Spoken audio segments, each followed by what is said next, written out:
ಹಗುರವಾಗಿ ಕಣ್ಣುಗಳನ್ನು ಮುಚ್ಚಿ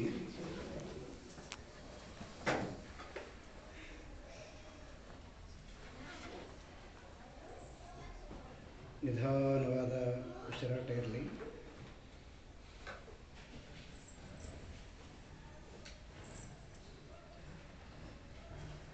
ದೀರ್ಘವಾಗಿ ಉಸಿರು ತೆಗೆದುಕೊಂಡು ಒಂದು ಓಂಕಾರ ಹೇಳಿ.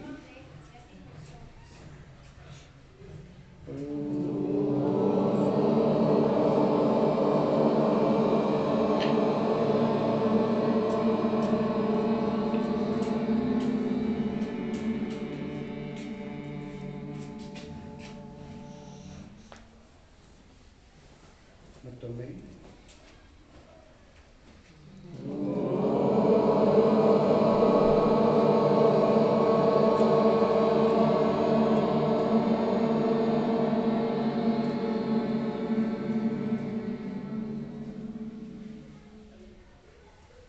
ಇನ್ನೊಮ್ಮೆ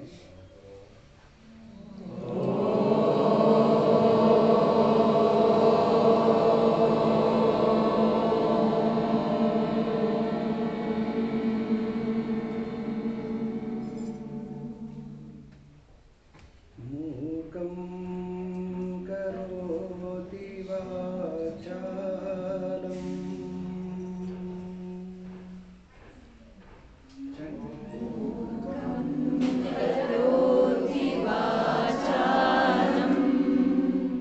ಪಂಗುಂ ಲಂಘಯತೆ ಗಿರಿಂ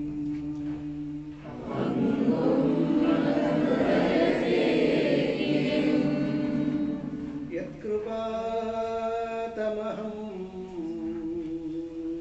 ವಂದೇ.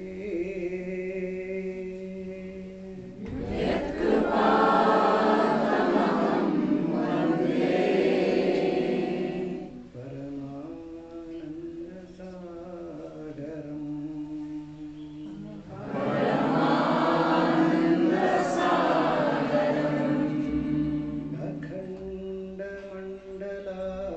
ಅಖಂಡಮಂಡಲಾಕಾರಂ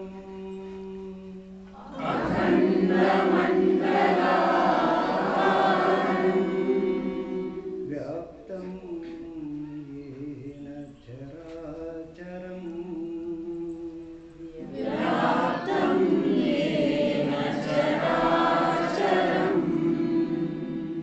ತತ್ಪದಂ ದರ್ಶಿತಂ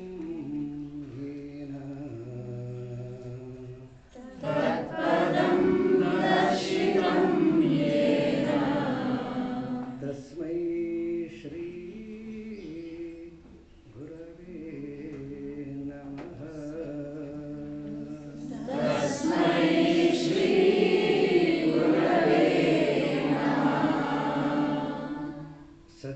ಸಚ್ಚಿದಾನಂದ ಗುರು ಸಚ್ಚಿದಾನಂದ ಸಚ್ಚಿದಾನಂದ ಗುರು ಸಚ್ಚಿದಾನಂದ ಸಚ್ಚಿದಾನಂದ ಗುರು ಸಚ್ಚಿದಾನಂದ ಸಚ್ಚಿದಾನಂದ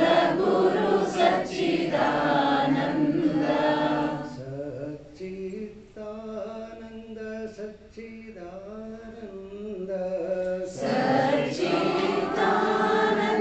ಸಚ್ಚಿದಾನಂದ ಸಚ್ಚಿದಾನಂದ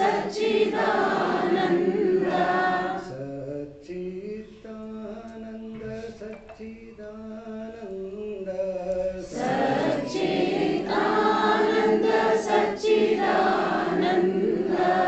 ಸಚ್ಚಿದಾನಂದ ಸಚ್ಚಿದಾನಂದ ಗುರು ಸಚ್ಚಿದಾನಂದ ಸಚ್ಚಿದಾನಂದ ಗುರು ಸಚ್ಚಿದಾನಂದ ಓಂ ಗುರು ಜಯ ಗುರು ಸಚ್ಚಿದಾನಂದ ಓಂ ಗುರು ಜಯ ಗುರು ಸಚ್ಚಿದಾನಂದ ಓಂ ಗುರು ಜಯ ಗುರು ಸಚ್ಚಿದಾನಂದ ಓಂ ಗುರು ಜಯ ಗುರು ಸಚ್ಚಿದಾನಂದ ಸಚ್ಚಿದಾನಂದ ಗುರು ಸಚ್ಚಿದಾನಂದ ಸಚ್ಚಿದಾನಂದ ಗುರು ಸಚ್ಚಿದಾನಂದ ಸಚ್ಚಿದಾನಂದ ಗುರು ಸಚ್ಚಿದಾನಂದ ಸಚ್ಚಿದಾನಂದ ಗುರು ಸಚ್ಚಿದಾನಂದ ಸಚ್ಚಿದಾನಂದ ಸಚ್ಚಿದಾನಂದ ಸಚ್ಚಿದಾನಂದ ಸಚ್ಚಿದಾನಂದ ಸಚ್ಚಿದಾನಂದ ಸಚ್ಚಿದಾನಂದ ಸಚ್ಚಿದಾನಂದ ಸಚ್ಚಿದಾನಂದ ಸಚ್ಚಿದಾನಂದ ಗುರು ಸಚ್ಚಿದಾನಂದ ಸಚ್ಚಿದಾನಂದ ಗುರು ಸಚ್ಚಿದಾನಂದ ಸಚ್ಚಿದಾನಂದ ಗುರು ಸಚ್ಚಿದಾನಂದ ಸಚ್ಚಿದಾನಂದ ಗುರು ಸಚ್ಚಿದಾನಂದ ನಾರಾಯಣಂ ಪದ್ಮಭುವಂ ವಸಿಷ್ಠಂ ಶಕ್ತಿಂ ಚ ತತ್ಪುತ್ರ ಪರಾಶರಂ ಚ ವ್ಯಾಸಂ ಶುಕಂ ಗೌಡಪದಂ ಮಹಾಂತಂ ಗೋವಿಂದ ಯೋಗೀಂದ್ರಮತಾಸ್ಯ ಶಿಷ್ಯಂ ಶ್ರೀಶಂಕರಾಚಾರ್ಯಮತಾಸ್ಯ ಪದ್ಮಪಾದಂ ಚ ಹಸ್ತಾಮಲಕಂ ಚ ಶಿಷ್ಯಂ ತಂ ತೋಟಕಂ ವಾರ್ತಿಕಕಾರಮನ್ಯಾನ್ ಅಸ್ಮತ್ ಗುರೂನ್ ಪ್ರಣತೋಸ್ಮಿ.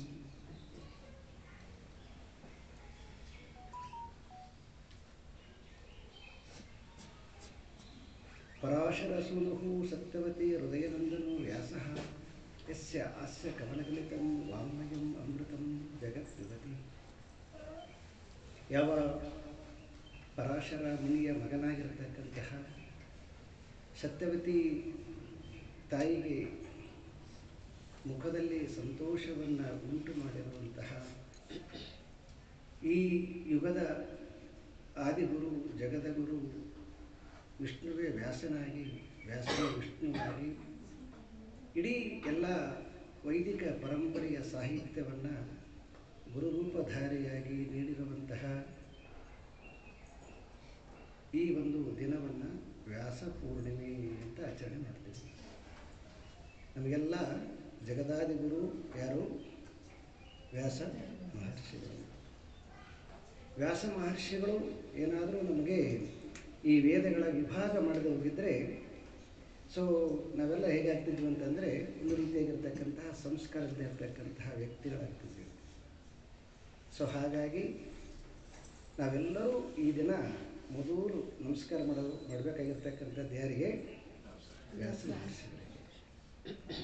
ಆ ವ್ಯಾಸ ಮಹರ್ಷಿಗಳ ಪರಂಪರೆ ಏನಿದೆಯೋ ಅದು ಪೂರ್ಣ ಎಲ್ಲಿಯವರೆಗೆ, ಎಲ್ಲಿ ತನಕ ನಿಮಗೆ ಪಾಠ ಮಾಡೋ ಗುರುಗಳಿರ್ತಾರೋ ಅಲ್ಲಿ ತನಕನೂ ಕೂಡ ಅದೇ ವ್ಯಾಸ ಪರಂಪರೆ. ನೀವು ನಿಮಿತ್ತ ಮಾತ್ರೇಣ ಇಲ್ಲಿ ಗುರುಗಳಿಗೆ ನಮಸ್ಕಾರ ಮಾಡಿದ್ರಿ ಅಂತಂದರೆ ಆ ನಮಸ್ಕಾರ ಯಾರಿಗೆ ಸಲ್ಲುತ್ತೆ? ಅದು ವ್ಯಾಸ ಮಹರ್ಷಿಗಳಿಗೆ ಸಲ್ಲುತ್ತೆ. ಸೊ ಹಾಗಾಗಿ ಈ ದಿನ ನಾವು ನಮಸ್ಕಾರ ಮಾಡುವಾಗ ಆ ಎಲ್ಲ ಗುರು ಪರಂಪರೆಯನ್ನು ಸ್ಮರಣೆ ಮಾಡಿಕೊಂಡು ನಮಸ್ಕಾರ ಮಾಡಬೇಕು. ನಿಮಿತ್ತ ಮಾತ್ರೇಣ ನಮಸ್ಕಾರ.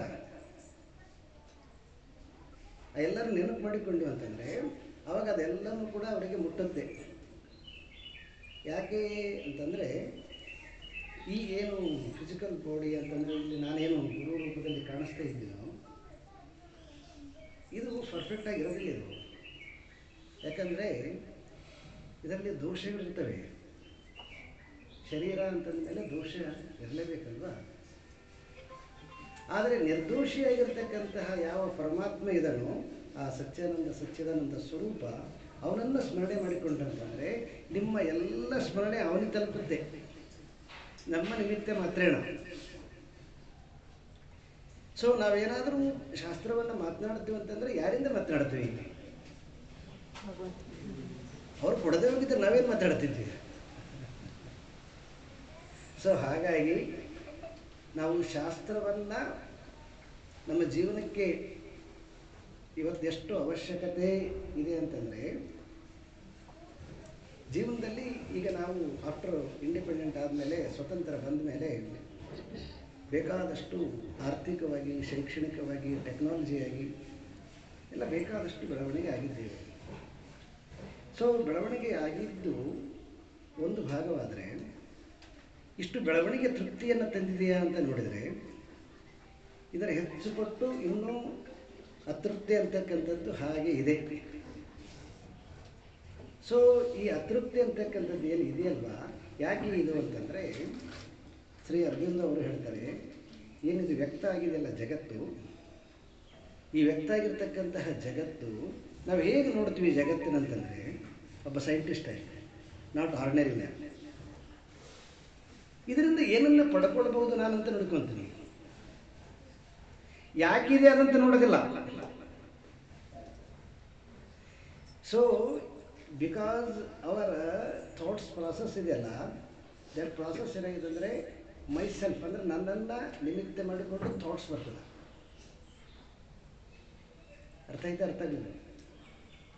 ಏನೆಲ್ಲ ನಮಗೆ ಥಾಟ್ಸ್ ಬರ್ತದಲ್ವ, ಥಾಟ್ಸ್ ಹೆಂಗೆ ಬರ್ತದೆ ಅಂತಂದರೆ ನಿಜೇ ಅದು ನನಗೇನು ಬೇಕು, ನನಗೇನು ಲಾಭ, ಅದನ್ನ ಇಟ್ಕೊಂಡೇ ಥಾಟ್ಸ್ ಬರ್ತದೆ. ಅದು ಸೈಂಟಿಸ್ಟ್ ಆಗಿರಲಿ, ಡಾಕ್ಟರ್ ಆಗಿರಲಿ, ಸೊ ಮ್ಯಾನೇಜ್ಮೆಂಟ್ ಆಗಿರಲಿ, ವಾಟ್ ಎವರ್. ಅಲ್ಲಿ ಏನು ಮಾಡ್ಬೇಕಂತಂದ್ರೆ ನನಗೇನು ಲಾಭ, ಈಗ ನೋಡಿ ಒಂದು ಭೂಮಿಯಿಂದ ಪೆಟ್ರೋಲ್ ಬರ್ತದೆ, ನಾನೆಷ್ಟು ಬೆನಿಫಿಟ್ ಮಾಡ್ಕೊಳ್ಬೋದು, ಡಿಸೈಲ್ ಬರ್ತದೆ ಎಷ್ಟು ಬೆನಿಫಿಟ್ ಮಾಡ್ಕೊಳ್ಬೋದು, ಚಿನ್ನ ಬರ್ತದೆ ಎಷ್ಟು ಬೆನಿಫಿಟ್ ಮಾಡ್ಕೊಳ್ಬೋದು. ಸೊ ಇದೆಲ್ಲ ನಾವು ಬೆಳವಣಿಗೆಯಾಗಿ ಇದೆಲ್ಲನೂ ನಮ್ಮ ಲಾಭಕ್ಕೋಸ್ಕರವಾಗಿ ನಾವೇನು ಮಾಡಿದ್ದೀವಿ, ಸೊ ಇದನ್ನೆಲ್ಲನೂ ಕೂಡ ಯೂಸ್ ಮಾಡಿಕೊಳ್ತಿದ್ದೀವಿ. It is a one part of the ನಮಗೆ ಇಸ್ ಓಕೆ ಫೈನ್ ಬೆಳೆದಿದ್ದೀವಿ. ಯಾಕೆ ನಮಗೆ ಇಷ್ಟೆಲ್ಲ ತಗೊಂಡ ಮೇಲೆ ಕೂಡ ತೃಪ್ತಿ ಆಗ್ತಿಲ್ಲ ಅಂತಂದರೆ, ಸೊ ಯಾವಾಗ ಆ ಮಟೀರಿಯಲ್ ಇದೆಯೋ ಆ ಮಟೀರಿಯಲ್ಗೆ ಕಾರಣ ಆಗಿರ್ತಕ್ಕಂಥದ್ದು ಯಾವುದು ಅನ್ನುವಂತಹ ಥಾಟ್ಸ್ ಎಕ್ಸಾಮ್ಗೆ ಬರೋದಿಲ್ಲ ನಮಗೆ. ಅದು ತನಕ ನಾವೆಲ್ಲರೂ ಕೂಡ ತೃಪ್ತಿಯಾಗಿರೋಕ್ಕೆ ಸಾಧ್ಯ ಇಲ್ಲ. ಇಟ್ಸ್ ಎ ಬೇಸಿಕ್, ಇದು ಇಗ್ನೋರ್. ಸೊ ಹಾಗಾಗಿ ನಾವು ಇವಾಗ ಏನು ಮಾಡಬೇಕು ಅಂತಂದರೆ, ಏನೆಲ್ಲ ಪಡ್ಕೊಂಡಿರ್ತಕ್ಕಂಥದ್ರಲ್ಲಿ ತೃಪ್ತಿಯಾಗಿರಬೇಕು ಅಂತಂದರೆ ಅದು ಯಾಕಿದೆ ಅಂತ ನೋಡಬೇಕು ಅಂತ. ಸಪೋಸ್ ನಿಮಗೆ ನಮ್ಮ ಇವರು ಮಾರುತಿಯವರು ಒಬ್ಬರು ಇನ್ನೊಬ್ಬ ಮಗ ಕೇಶವ ಒಂದು ಚಿಕ್ಕದೊಂದು ಕೊಟೇಶನ್ ಕಳಿಸಿದ್ರು, ಬಟ್ ನಾವು ಅದನ್ನು ಶೇರ್ ಮಾಡಿಲ್ಲ ಅಂತ ಅನಿಸುತ್ತೆ. ಭಾಳ ಬ್ಯೂಟಿಫುಲ್ ಆಗಿದೆ.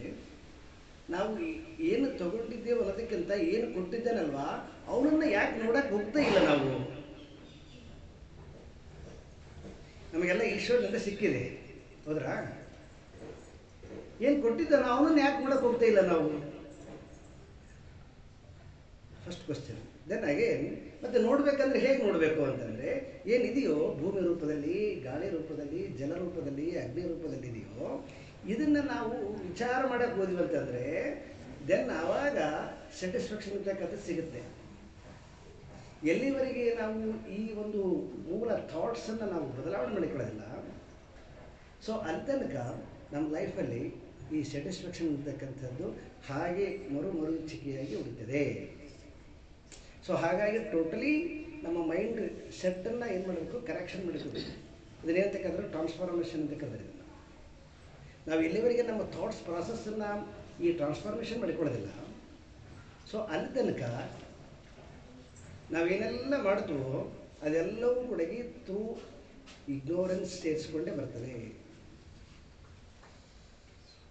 ಸೊ ಹಾಗಾಗಿ ನಾವು ವ್ಯಾಸರನ್ನ ತಗೊಳ್ಳಿ, ಶಂಕರನ್ನ ತಗೊಳ್ಳಿ, ಯಾರನ್ನ ತಗೊಳ್ಳಿ, ನೀವು ಅವ್ರು ಏನು ಮಾಡಿದರು ಅಂತಂದರೆ ಇದು ಏನಕ್ಕಿದೆ ಅಂತ ತಿಳ್ಕೊಂಡ್ರು, ಮತ್ತು ನಾನೇನು ಮಾಡಬೇಕಂತ ತಿಳ್ಕೊಂಡ್ರು. ಈಗ ನೋಡಿ, ಒಬ್ಬ ಮನುಷ್ಯ ಸಾಮಾನ್ಯವಾಗಿ ಒಂದು ಪ್ರಾಣಿಯನ್ನು ತಗೊಳ್ಳಿ, ಅದು ತನ್ನ ಆಹಾರಕ್ಕೋಸ್ಕರವಾಗಿ ಬದುಕ್ತದೆ. ಅದಕ್ಕಿಂತ ಸ್ವಲ್ಪ ನಾವು ಬೆಳೆದಿದ್ದೀವಿ, ನಾವೇನು ಮಾಡ್ತಾ ಇದ್ದೀವಿ, ಆಹಾರದ ಜೊತೆಗೆ ಭಾವನೆಗಳನ್ನು, ನಮ್ಮ ಬುದ್ಧಿಯನ್ನು, ಇದನ್ನು ಕೂಡ ನಾವು ಸೇರಿಸಿದ್ದೀವಿ. ಓಕೆ, ಸೊ ಆ ಪ್ರಾಣಿ ಬರೀ ಆಹಾರಕ್ಕಷ್ಟೇ ಸೀಮಿತವಾಗಿದೆ, ಅದಕ್ಕೆ ನನ್ನ ಅನದರ್ ಥಾಟ್ಸ್ ಇಲ್ಲ.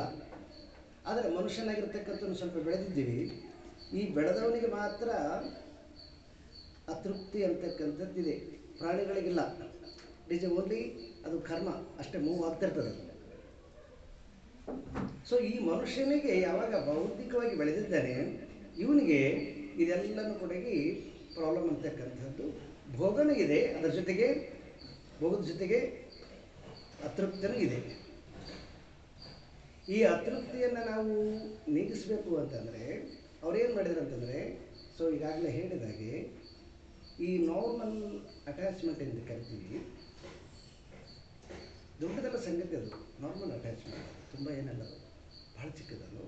ಅದನ್ನು ಸ್ವಲ್ಪ ನಾವು ಬಿಡ್ತಾ ನಾವು ಯೂನಿವರ್ಸಲ್ ಆಗಿ ಥಿಂಕ್ ಮಾಡೋದು ಕಲಿಬೇಕು. ಹೇಗೆ ನನಗೋಸ್ಕರವಾಗಿ ಹ್ಯಾಪಿಯಾಗಿರ್ತೀರಿ ಮತ್ತು ನನ್ನವ್ರಿಗೋಸ್ಕರವಾಗಿ ಹ್ಯಾಪಿಯಾಗಿರೋದು ಮೋರ್ ಹ್ಯಾಪಿನೆಸ್. ಒಂದು ತಾಯಿ ಸಂತೋಷ ಪಡೋದು ಯಾವಾಗ ಒಂದು ಮಗುವಿಗೆ ಊಟ ಕೊಟ್ಟ ಮೇಲೆ. ಹಾಗೆ ಈ ಜಗತ್ತಂತಕ್ಕಂಥದ್ದನ್ನು ನಾವು ಆ ಕಾನ್ಸೆಪ್ಟಲ್ಲಿ ನಾವು ನೋಡೋಕ್ಕೆ ಬಂದ್ವಿ ದೆನ್ ಆವಾಗ ನಮ್ಮ ಥಾಟ್ಸ್ ಪ್ರೊಸೆಸ್ ಎಲ್ಲ ಚೇಂಜ್ ಆಗ್ತದೆ.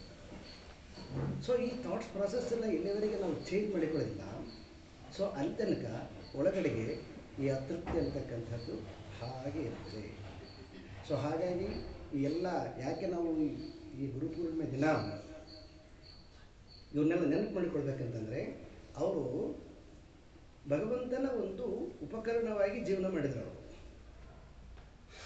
ನಾವೇನಾಗಿದ್ದೀವಿ, ನಮಗೋಸ್ಕರವಾಗಿ ನಾವು ಜೀವನ ಮಾಡ್ತಿದ್ದೀವಿ. ಈಗ ಆಚಾರ್ಯ ಶಂಕರನ್ನು ತಗೊಳ್ಳಿ.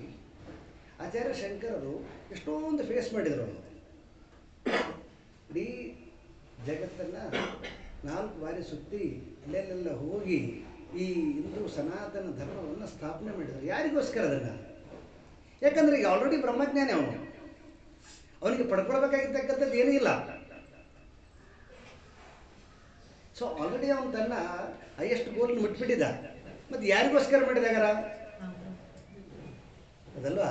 ಹೀಗೆ ನೋಡಿದಾಗ ಗೊತ್ತಾಗತ್ತೆ, ಯಾರೆಲ್ಲ ನಾವು ಮಹಾಂತರ ಅಂತ ಕರಿತೀವಿ, ಸಂತರನ್ನ ಕರಿತೀವಿ, ಆ ಸಂತರಿಗೆ ಒಂದೇ ಒಂದು ಆಸೆ, ನಾವೆಲ್ಲರೂ ಕೂಡ ಅವನ ಮಕ್ಕಳು.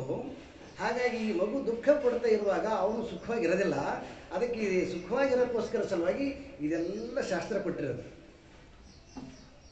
ಈ ಶಾಸ್ತ್ರ ಏನು ಕೊಟ್ಟಿದ್ದಾರೋ ಇದನ್ನು ನಾವು ಕಂಪ್ಲೀಟ್ ಅರ್ಥ ಮಾಡಿಕೊಳ್ಳದೆ ಓದುವಂತಂದರೆ, ಯಾಕೆ ಇನ್ನೊಂದು ಕ್ವಶನ್ ಬರ್ತದೆ, ಯಾಕೆ ಓದಬೇಕು ಅಂತಕ್ಕಂಥದ್ದು ಕ್ವಶನ್ ಬರ್ತದೆ ನಾರ್ಮಲ್. ಓಕೆ, ನೀವು ಯಾವುದಾದ್ರು ಒಂದು ಮಟೀರಿಯಲ್ದು ವಸ್ತುವನ್ನು ತಗೊಳ್ಳಿ, ಅದು ಕಂಪ್ಲೀಟಾಗಿ ಸ್ಯಾಟಿಸ್ಫ್ಯಾಕ್ಷನ್ ಕೊಡ್ತದಾ? ಯೋಚನೆ ಮಾಡಿ. ವಾಟೆವರ್ ಯಾವುದಾದ್ರು ತಗೊಳ್ಳಿ, ಅದು ಯಾವುದು ಕೂಡ ಅದೇನು ನಿಮಗೆ ಸ್ಟಾರ್ಟಿಂಗಲ್ಲಿ ಒಂದು ಸಂತೋಷ ಇದೆನೋ, ನೆಕ್ಸ್ಟ್ ಆ ಸಂತೋಷ ಇರೋಕ್ಕಿಲ್ಲ. ಸೊ ಹಾಗಾಗಿ ಬ್ರಹ್ಮಸೂತ್ರದಲ್ಲಿ ಈ ಏನು ವ್ಯಕ್ತ ಜಗತ್ತಿದೆಯೋ ಇದು ಭಗವಂತನ ಒಂದು ಮುಖ ಅಥವಾ ಒಂದು ಪಾದ ಅಂತ. ಏನು ಎಕ್ಸಿಸ್ಟೆನ್ಸ್ ಆಗಿದೆ, ಜಗತ್ತು ಕಾಣ್ತಾ ಇದೆಯಲ್ಲ ನಾಮರೂಪದಿಂದ, ಇದು ಒಂದು ಪಾದ. ಇನ್ನು 3 ಪಾದ ಎಲ್ಲಿದ್ದಾವೆ? ಇನ್ನು ಒಂದು 3 ಪಾದ ಮೇಲೆ ಇದ್ದಾವೆ. ಅಂದರೆ ಮೇಲಿದ್ದಾವೆ ಅಂತಂದ್ರೆ ಅರ್ಥ ಫ್ಲೈಟ್ ತಗೊಂಡು ಇನ್ಯಾವುದೋ ತೊಗೊಂಡು ಮೇಲೆ ಹೋಗ್ಬೇಕಂತ ಅರ್ಥ ಅಲ್ಲ. ಅಂದರೆ ಯಾವಾಗ ನಮ್ಮ ಈ ಅಜ್ಞಾನ ಹೊರಟೋಗುತ್ತೆ, ಆವಾಗ ಇಲ್ಲಿ ಪೂರ್ಣನಾಗಿರ್ತಕ್ಕಂತಹ ವಿರಾಟ್ ರೂಪ ದರ್ಶನ ಹೆಂಗೆ ಅರ್ಜುನ್ಗಾಯಿತು ನಮಗಾಗುತ್ತಾ? ಸೊ ಹಾಗಿತ್ತಂದ್ರೆ ಆ 3 ಪಾದನ್ನ ಯಾವುದು ಅವ್ಯಕ್ತವಾಗಿರ್ತಕ್ಕಂಥದ್ದು ಇದೆಯೋ, ಆ ಅವ್ಯಕ್ತವಾಗಿರ್ತಕ್ಕಂಥದ್ದು ಈ ಅಪರ ಪ್ರಕೃತಿಯಲ್ಲಿ ಅದನ್ನು ಇಳಿಸಿ ಅದನ್ನು ತಿಳ್ಕೊಳ್ತಕ್ಕಂತಹ ಯೋಗ್ಯತೆ ಬರಬೇಕು ನಮ್ಗೆ. ಈ ಯೋಗ್ಯತೆಯನ್ನು ಶಾಸ್ತ್ರ ರೂಪೇಣ ಕೊಟ್ಟಿರ್ತಕ್ಕಂತಹ ಎಲ್ಲ ಆಚಾರ್ಯ ಪರಂಪರೆ. ಎಲ್ಲಿವರೆಗೆ ನಾವು ಆ ಪೂರ್ಣನಾಗಿರ್ತಕ್ಕಂಥ ಪರಮಾತ್ಮನನ್ನು ಈ ವ್ಯಕ್ತವಾಗಿರ್ತಕ್ಕಂತಹ ಮಟೀರಿಯಲಿಸ್ಟ್ ಜಗತ್ತಿನಲ್ಲಿ ಅವರನ್ನು ಸೇರಿಸ್ಕೊಂಡು ನಮಗೆ ಯಾವಾಗ ಕರ್ಮ ಮಾಡೋಕ್ಕೆ ಬರ್ತದೆ, ಯಾವಾಗ ನಮಗೆ ಕ್ರಿಯೆ ಮಾಡೋಕ್ಕೆ ಬರ್ತದ, ಆವಾಗ ಅದೆಲ್ಲ ಕ್ರಿಯೆ ಆನಂದವಾಗುತ್ತೆ. ಯಾಕೆಂತಂದರೆ ಅವನನ್ನು ಬಿಟ್ಬಿಡ್ತೀವಿ ನಾವು. ಅಧಿಷ್ಠಾನಂ ತಥಾಕರ್ತ ಕರ್ಣಂಚ ಪೃಥಗ್ವಿಧಂ ದೈವಂ ಚೈವಾತ್ರ ಪಂಚಮಂ ಅಂತ ಗೀತೆ 18 ಚಾಪ್ಟರ್. ಸೊ ನಾನು, ನನ್ನ ಅಹಂಕಾರ, ನನ್ನ ಕರ್ಣ, ಇಟ್ ಈಸ್ 4. ಇನ್ನೊಂದೇನಿದೆ? ದೈವ ಅಂತ ಒಂದಿದೆ. ದೈವ ಅಂತಂದರೆ ಏನೋ ಅರ್ಥ ಮಾಡ್ಕೋಬೇಡಿ, ನನಗೆ ನೀವು ದೈವ ಇದಲ್ವಾ? ಯಾವುದೆಲ್ಲ ಕಾಣಿಸ್ತಾ ಇದೆಯೋ ಇದು ದೈವ. ಅದು ಸೇರಿಕೊಂಡಾಗ ಈಗ ನೋಡಿ, ಗುರುಪೂರ್ಣಿಮೆ ಕಾರ್ಯಕ್ರಮ ಇಷ್ಟೆಲ್ಲ ಚೆನ್ನಾಗಿ ಸೊ ಮಿಲಾ ಮೇಡಮ್ ಅವರು ಅರೇಂಜ್ ಮಾಡಿದ್ದಾರೆ. ನೀವೆಲ್ಲ ಬರೆದು ಹೋಗಿದ್ರ? ಅದೇನಾಗ್ತದೆ ಅದು ಅಲ್ವಾ? ನೀವೆಲ್ಲ ಸೇರಿಕೊಂಡಿದ್ದೀರಿ ಅಲ್ವಾ? ಹಾಗಾಗಿ ಇದಿಷ್ಟು ಆನಂದ ತಂದುಕೊಟ್ಟಿರಿ. ಮತ್ತು ನೀವೆಲ್ಲ ಬಂದಿದ್ರಿ, ಅವರು ಅದನ್ನು ಮಾಡದೆ ಹೋಗಿದ್ರ? ಇದು ಪರಸ್ಪರಂ ಭಾವಯಂತಹ ಅಂತ it is a Gita 3rd chapter. ಅದಕ್ಕೆ ಇದೇನು ಪರಸ್ಪರಂ ಭಾವಯಂತ, ಒಬ್ಬರಿಗೊಬ್ಬರು ಸೇರಿಕೊಂಡು ನನಗೆ ನೀವು ದೈವ, ನಿಮಗೆ. ಸೊ ನಾವು ದೈವ ಹೀಗೆ ಈ ದೈವವನ್ನು ಅರ್ಥ ಮಾಡಿಕೊಂಡು ಅಂತಂದರೆ ಆವಾಗ ಈಗೋ ಕಡಿಮೆ ಆಗುತ್ತೆ. ದೈವವನ್ನು ಅರ್ಥ ಮಾಡಿಕೊಳ್ಳಾರದೆ ನಾನು ಪರ್ಫೆಕ್ಟು ಅನ್ಕೊಂಡು ಹೋದ್ನಂತಂದರೆ ಅವಾಗೇನಾಗುತ್ತೆ, ಪರ್ಫೆಕ್ಟ್ ನೀವೇನು ನಿಮ್ಮ ಹತ್ರ ಇಚ್ಛಾಶಕ್ತಿ ಇರ್ಬೋದು, ಆದರೆ ಒಂದು ಹಂತ ತನಕ ಹೋಗುತ್ತೆ ಅದು. ಅದಾದ್ಮೇಲೆ ಏನಾಗುತ್ತೆ, ಜನ ಬಿದ್ದುಬಿಡುತ್ತೆ, ಇರೋಕ್ಕೆ ಸಾಧ್ಯನೇ ಇಲ್ಲ. ಸೊ ಹಾಗಾಗಿ ನಮ್ಮ ಈಗೋವನ್ನು ನಾವು ಕಡಿಮೆ ಮಾಡಿಕೊಳ್ಳಿಕ್ಕೆ ಈ ದೈವ ಅಂತಕ್ಕಂಥದ್ದನ್ನು ಎಲ್ಲಿವರೆಗೆ ಅರ್ಥ ಮಾಡಿಕೊಳ್ಳೋದಿಲ್ಲ, ಸೊ ಅಲ್ಲಿ ತನಕ ನಾವು ಏನೆಲ್ಲ ಬೆಳಿಬೋದು, ಎಷ್ಟೆಲ್ಲ ಬೆಳಿಬೋದು, ಎಷ್ಟು ಬೆಳೆದರೂ ಕೂಡ ಅದು ಹಾಗೆ ಅಪೂರ್ಣವಾಗಿ ಉಳ್ಕೊಳ್ತದೆ. ಸೊ ಆ ಪೂರ್ಣತೆಯನ್ನು ತಂದುಕೊಳ್ಬೇಕು ಅಂತಂದರೆ ಭಗವಂತನನ್ನು ನಮ್ಮ ಕಾರ್ಯದಲ್ಲಿ ಜೋಡಿಸಬೇಕು. ಅದಕ್ಕೆ ಗೀತೆಯಲ್ಲಿ ಅದನ್ನು ಯಜ್ಞ ಅಂತ ಕರೆದ್ರು. ಯಾವಾಗ ಯಜ್ಞ ಭಾವದಿಂದ ನಾವು ಕರ್ಮ ಮಾಡ್ತೀವಿ ಆವಾಗ ಅದು ಕರ್ಮ ಕಂಪ್ಲೀಟ್ ಆಗುತ್ತೆ, ಅದು ಸುಖವನ್ನು ತಂದುಕೊಡ್ತದೆ. ಎಲ್ಲಿವರೆಗೆ ನಾವು ಯಜ್ಞ ಭಾವ ಬರೋದಿಲ್ಲ ಅಲ್ಲಿ ತನಕನೂ ಕೂಡ ಇದು ಹಾಗೆ ಅಪೂರ್ಣವಾಗಿರುತ್ತದೆ. ಈ ಯಜ್ಞ ಮಾಡುವಾಗ ಒಂದು ಸಂಗತಿ ಏನಂತಂದರೆ, ಯಜ್ಞದ ಪರಿಕಲ್ಪನೆ ಇಲ್ಲದೇ ಇರುವಾಗ ಇನ್ನೂ ಅನೇಕ ರೀತಿಯಾಗಿರ್ತಕ್ಕಂತಹ ಸಮಸ್ಯೆಗಳು ಕೂಡ ಬರಲಿಕ್ಕೆ ಸಾಧ್ಯತೆ ಇದೆ. ಸೊ ಹಾಗಾಗಿ ಯಾವಾಗಲೂ ಕೂಡ ನಾವು ಯಜ್ಞರೂಪೇಣ ಕೆಲಸ ಮಾಡಬೇಕು ಅಂತಂದರೆ ಮೊದಲು ಈ ಶಾಸ್ತ್ರವನ್ನು ಕ್ಲೀನಾಗಿ ಅರ್ಥ ಮಾಡಿಕೊಳ್ಬೇಕು. ಕ್ಲೀನಾಗಿ ಅರ್ಥ ಮಾಡಿಕೊಳ್ಬೇಕು. ಯಾಕಂದರೆ ತುಂಬ ಕಷ್ಟಕರವಾಗಿರ್ತಕ್ಕಂಥದ್ದು. ಕೇಳಕ್ಕೆ ತುಂಬ ಸುಲಭ ಇದೆ, ಅದರ ಅತ್ಯಂತ ಕಷ್ಟ ಇದೆ. ಅದನ್ನು ಗೀತೆಯಲ್ಲಿ ಅಥವಾ ಶಾಸ್ತ್ರದಲ್ಲಿ ಅಂತ ಕರೆದಿರ್ತಂದರೆ ಅದನ್ನು ಬ್ರಹ್ಮಾಭ್ಯಾಸ ಅಂತ ಕರೆದಿರ್ತಾನೆ. ಈ ಬ್ರಹ್ಮಾಭ್ಯಾಸ ಮಾಡುವಾಗ ಕುಲಕರ್ಣಿಯವರು ಹೇಳಿದಾಗೆ ನಾನು ಒಮ್ಮೆಲೆ ಆತ್ಮ ಆಗಿರಂಗಿಲ್ಲ. ಆತ್ಮ ಆದವನಿಗೆ ಬ್ರಹ್ಮಾಭ್ಯಾಸ ಆಗ್ತದೆ, ಆತ್ಮ ಆಗಿರಂಗಿಲ್ಲ ಅವನು. ಆದರೆ ಆತ್ಮನ ಕಲ್ಪನೆ ಬಂದಿರ್ತದೆ. ಅವ್ರು ಕರೆಕ್ಟಾಗಿ ಯೂಸ್ ಮಾಡಿದ್ರು ಕಲ್ಪನೆ ಅಂತ. ಆ ಆತ್ಮದ ಕಲ್ಪನೆ ಬಂದಿರ್ತದೆ. ಆ ಕಲ್ಪನೆಯನ್ನು ಸಾಕಾರ ಮಾಡಬೇಕು ಅಂತಂದಾಗ ನಾವು ಪರಸ್ಪರ ಏನು ಮಾಡಬೇಕು, ಒಬ್ಬರಿಗೊಬ್ಬರು ಇದನ್ನು ಡಿಸ್ಕಸ್ ಮಾಡಬೇಕು, ಕೇಳಬೇಕು, ಮಾತನಾಡಬೇಕು. ಮತ್ತು ಮಾತನಾಡುವಾಗ ಹಂಚಿಕೊಳ್ಳುವಾಗ ಯಾರಲ್ಲಿ ದೊಡ್ಡವರು ಚಿಕ್ಕವರಲ್ಲ, ಯಾರಾದರೂ ಶಾರ್ಪ್ ಬುದ್ಧಿ ಇದೆಯೋ ಅಲ್ವಾ ಅವರನ್ನು ಅನುಸರಿಸಬೇಕು. ಹಾಗಾಗಿ ನಮಗೆ ಈ ಬುದ್ಧಿಯನ್ನು ಬೆಳವಣಿಗೆ ಮಾಡಲಿಕ್ಕೆ ಅಥವಾ ನಮ್ಮ ಥಾಟ್ಸ್ ಪ್ರಾಸೆಸ್ಸನ್ನು ಕರೆಕ್ಷನ್ ಮಾಡಲಿಕ್ಕೆ ಈ ಶಾಸ್ತ್ರಗಳು ಹೆಚ್ಚು ನಮಗೆ ಸಹಾಯವನ್ನು ಮಾಡ್ತವೆ. ಆ ಕಾರಣದಿಂದ ನಮ್ಮ ಎಲ್ಲ ಋಷಿಗಳು ಎಂತೆಂಥವ್ರು, ವಿಶ್ವಾಮಿತ್ರ ಎಂಥ ಶಕ್ತಿವಂತ. ಅವನಿಗೆ ಕೊನೆಗೆ ಗೊತ್ತಾಯಿತು ಕ್ಷಾತ್ರ ತೇಜಸ್ಸಿನಕ್ಕಿಂತನೂ ಕೂಡ ಯಾವ್ದು ದೊಡ್ಡದಂತ ಗೊತ್ತಾಯ್ತು ಅವನಿಗೆ, ಬ್ರಹ್ಮ ತೇಜಸ್ಸು ದೊಡ್ಡದಂತ ಗೊತ್ತಾಯ್ತು. ಸೊ ದೆನ್ ನಾವು ಕರೆಕ್ಷನ್ ಅಲ್ಲ. ಸೊ ಈ ಬ್ರಹ್ಮ ತೇಜಸ್ಸು ಅಂತಂದರೆ ಅರ್ಥ ಬ್ರಹ್ಮ ಅಂದರೆ ಪರಮಾತ್ಮನ ಶಕ್ತಿ ಅಂತ. ಆ ಪರಮಾತ್ಮನ ಶಕ್ತಿ ಎಲ್ಲಿವರೆಗೆ ನಾವೆಲ್ಲ ಪೂಜೆ ಮಾಡ್ತಿದ್ದೀವಿ, ದೇವರು ಇದನ್ನು ತೆಗೆದುಕೊಂಡಿದ್ದೀವಿ, that is all right. But ಅದು ಎಷ್ಟು ನಮ್ಮ ಕೆಲಸದಲ್ಲಿ ಅಳವಟ್ಟಿದೆ, ಇಟ್ ಈಸ್ ಇಂಪಾರ್ಟೆಂಟ್. ಸೊ ಎಲ್ಲಿವರೆಗೆ ನಾವು ಈ ಒಂದು ವಿಚಾರ ಮಾಡೋದಿಲ್ಲ, ಅದನ್ನು ಅನುಷ್ಠಾನ ಮಾಡಿಕೊಳ್ಳೋದಿಲ್ಲ, ಅಲ್ಲಿ ತನಕನೂ ಕೂಡ ಈ ಚಿಂತನೆ, ಈ ಎಲ್ಲ ಉಪನ್ಯಾಸ ಕ್ರಮಗಳು, ಈ ಎಲ್ಲ ಏನು ನಿಮಿತ್ತ ಮಾತ್ರೇನ ಸತ್ಸಂಗಗಳು ಇವೆಲ್ಲವೂ ಕೂಡ ಅಲ್ತನ ನಡೀತಾ ಇರಬೇಕು. ಆ ಕಾರಣದಿಂದ ನಮ್ಮ ಆಚಾರ್ಯರು ಈ ಎಲ್ಲ ಸಂಪ್ರದಾಯಗಳನ್ನು ನಮಗೆ ಜೋಡಿಸಿದ್ದಾರೆ. ತುಂಬ ಜನ ಪ್ರಶ್ನೆ ಮಾಡ್ಬೋದು, ಏನು ಗುರುಪೂರ್ಣಕ್ಕೆ ಹೋಗಿದ್ದೀರಾ, ಸೊ ಗುರುವಿನ ಭಜನೆ ಮಾಡಿಬಿಟ್ರಿ, ಏನು ಒಮ್ಮೆಲೆ ನಿಮ್ಗೆ ಗುರು ದರ್ಶನ ಆಗಿಬಿಟ್ಟ ಅಂತ ಯಾರಾದ್ರು ಪ್ರಶ್ನೆ ಕೇಳ್ತಾರೆ. ಯಾಕಂತಂದರೆ ನ್ಯಾಚುರಲ್ ಅದು. ಹಾಗೆ ನೀವು ಕೇಳಿ, ಏನು ನಿಮ್ಮ ಮಗನ್ನ ಸ್ಕೂಲಿಗೆ ಕಳಿಸ್ತಾ ಇದ್ದೀರಲ್ವಾ, ಈಗ ಒಮ್ಮೆಲೆ ಅವನೇನು ಡಾಕ್ಟರ್ ಆಗಿಬಿಟ್ನಾ, ಇಂಜಿನಿಯರ್ ಆಗಿಬಿಟ್ಟು ಅಂತ ಕೇಳಿ, ಜಸ್ಟ್ ಇಲ್ಲ ಕಲಿತೇ ಇದ್ದೇನೆ ಅವನು. ಹಾಗೆ ನಾವೆಲ್ಲರೂ ಕೂಡ ಏನು ಕಲಿಕೆಯಲ್ಲಿರುವಾಗ ಈ ಕಲಿಕೆಯಲ್ಲಿ ಕೆಲವೊಂದಿಷ್ಟು ಕರೆಕ್ಷನ್ ತುಂಬ ನಾವು ಚೆನ್ನಾಗಿ ಅರ್ಥ ಮಾಡಿಕೊಳ್ಬೇಕು. ಈ ಕರೆಕ್ಷನ್ನ ಅರ್ಥ ಮಾಡಿಕೊಳ್ತಾ ಇದರಲ್ಲಿ ಹೆಚ್ಚು ಹೆಚ್ಚು ಶ್ರದ್ಧೆಯನ್ನು ಮತ್ತು ಹೆಚ್ಚು ಹೆಚ್ಚು ನಮಗೆ ಜ್ಞಾನ ವೃದ್ಧಿ ಆಗ್ತಾ ಬಂತಂದರೆ ಆವಾಗ ನಮ್ಮ ಜೀವನ ಅತ್ಯಂತ ಸುಖಮಯವಾಗುತ್ತೆ ಅಂತ ಹೇಳ್ತಾ,